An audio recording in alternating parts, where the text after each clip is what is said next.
Hi, welcome to the first edition of What's on My Mind. Today we're down in Q Building upstairs in a beautiful student study area. If you haven't been up here, check it out. I would encourage you to do so. Today's topic is a conversation with a group of faculty that I'll introduce in a moment on an exciting convergence on a strategy that really reduces the cost of education for students, but more importantly, in my opinion, I think it increases their engagement, it increases their education purposeful time on task, and it just makes their learning experience so much more enriching. Today we're talking about OER, Open Educational Resources.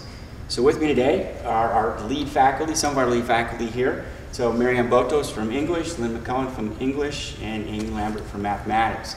So we're going to run through some questions and increase your knowledge of OER, and I'm sure you'll learn a lot. So why don't you just tell me a little bit about what is OER? Well, OER is free, open resources. So it can be a textbook, it could be videos, it could be worksheets. But the biggest thing is it has to be accessible to everyone, and that you're allowed to duplicate it and use it as you see fit. There is an interesting community college consortium who's leading part of the effort and gathering these resources and links together that I used quite extensively in my development. I was really happy to see the two-year college participation in OER development. So what spiked your interest and your motivation to engage with the OER movement in your classes? Well, Lynn and I, as a part of a summer project, enhanced our English division webpage to put up resources for OER, for teachers to use. We do these textbook review committees. We go through so many different textbooks, and they're always missing something. So instructors are always developing their own materials, and we thought that sharing those materials within our division would help adjuncts coming in new to the program and teachers trying to refresh, to have these resources all ready for them to work into their course materials. And that's what really sparked my interest in OER. Lynn, how about you? Well, I really started back when I first started teaching online, and actually Judy Galbraith and I were developing some online resources for faculty, knowing what it was like having just come as full-time faculty trying to develop materials. So we were already putting stuff up on the internet back in 98, 99, and 2000.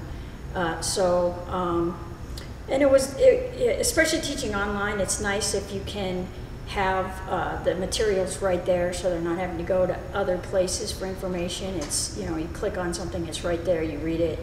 And so the nice part now is that with Canvas and with like WordPress, that they will, the HTML5, it doesn't matter what kind of device you have, an iPhone, an iPad, or an Android device, and it will, realign so that you can, access that material, and everything works perfectly. So, it's a great resource for students because they can use it with their phones or a tablet or a computer, and it's cellular or Wi-Fi. It's right there for them. So not only is it low cost or free, but it's virtually seamless. They can access it in any type of a medium. So. Well, sorry. Also, like Rice University, they have OpenStax, and they give them the option of, okay, if you want it free, you can download the PDF file, but you can pay $5 and get the iBook. Say if you have an iPad, get the iBook interactive version or an Android version, or if you want the print version, if you want something on paper, for $15, they'll print up the textbook. So, it's nice that you have all those choices, so that it doesn't matter how you learn, we can give it to you in a way that'll work for you. For math, we use an online homework program, and some students don't have the money for that. So they can't start class day one with all their materials because they don't have the money for this online program. Whereas before, when we used just a textbook, there's a copy in the library and they could go there and do their homework. So I just like it that my students have everything they need day one. And especially when I worked at Phoenix College, there were people that had to decide between feeding their kids or paying their rent or buying books for class. So kind of this makes it more accessible to all students. So in your class, the information is available free from day one. Yes. And students can access it online. Yes. So I'm a big fan of the OER movement, and PV has, I think, been supportive of it. And so what would you do to encourage other faculty to adopt or consider adopting OER materials in their classroom? Well, they can come to any one of us. They can contact Paul Golish, who heads the OER committee. Lisa Young at Scottsdale Community College is very active in it as well. So finding faculty or going to the Maricopa Millions Project would get them more information. Sure. I would say start small. They don't have to change their whole class to be OER, right? You know, from day one, they can, like Lynn said, or they're saying there's pieces out there. So maybe just try one lesson and use some free materials to see how it goes. So I think a lot of faculty, it seems really overwhelming to just, jump in 100%, but you can just use little pieces. And I think a lot of faculty have been using free resources. They just didn't call it OER. Right. So. Right. So you mentioned Maricopa Millions. Give us a sense of what Maricopa Millions is all about. Maricopa Millions is a project through the whole district, and they want to save our students $5 million in 5 years using open education resources. And they targeted classes that had the highest footsie to get started, and faculty could submit to get a grant to help them change their class over to OER. So my last question is, what are students talking about? What's the buzz from students about OER? What kind of feedback have you gotten?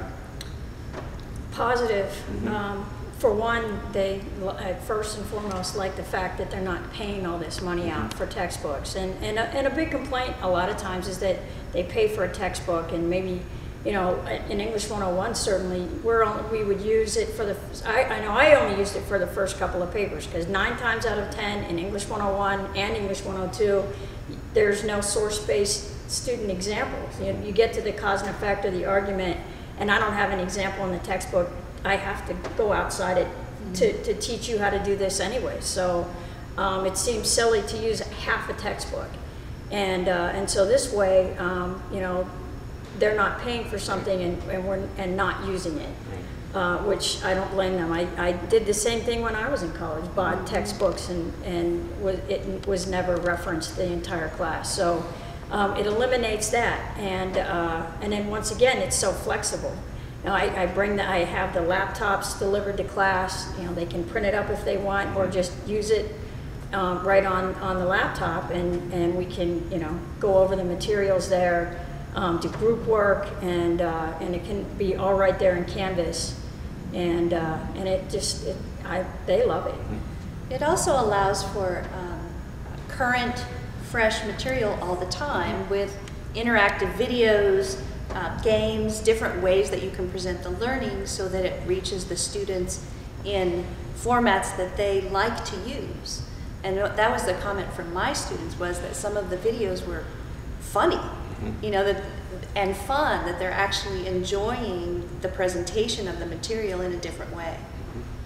Plus, I do a flipped classroom, so not that I couldn't find materials before, but it's just so much easier to find more specific materials to my classes, because we collaborate with Scottsdale and Phoenix College and Mesa with our materials, and we're all working on the same book, because right now our publisher textbooks are all different for each college, so it's kind of a nice common source that we're all working with.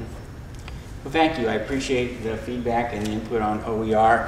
I want to thank Lynn and Marianne and Amy for their leadership, amongst other faculty, and certainly Paul Golish's leadership to help PVCC be one of the leaders with open educational resources.